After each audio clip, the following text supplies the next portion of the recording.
salado corporal, un ideal de feminidade, de non opresión, dunha exclusión, de integración da nosa sociedade.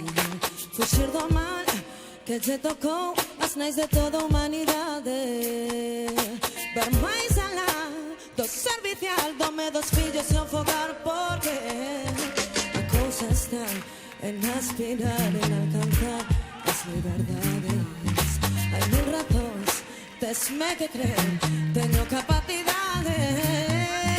A nosa luz alumiará unha xeración en igualdades.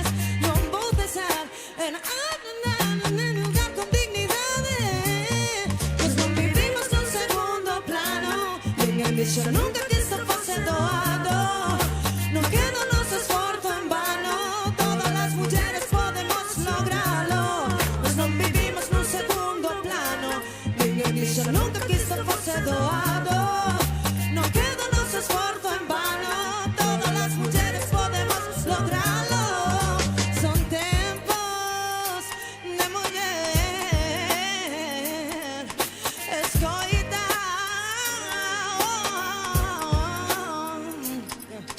Son tempos de muller, son tempos de muller.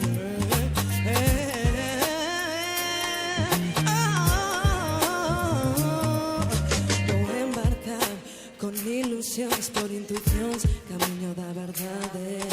Falar de ver, sen dúbida, non vou tremer nen ter inseguridades.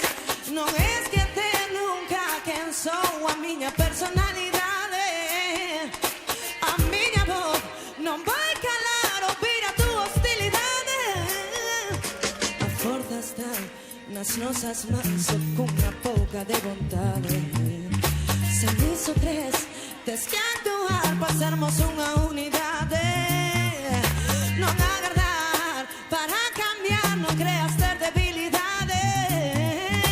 Tempos de paz, cada muller as mesmas oportunidades. Nós non vivimos nun segundo plano, ninguén dixo nunca que isto fose doado. Non queda o noso esforzo en vano, todas as mulleres podemos logralo.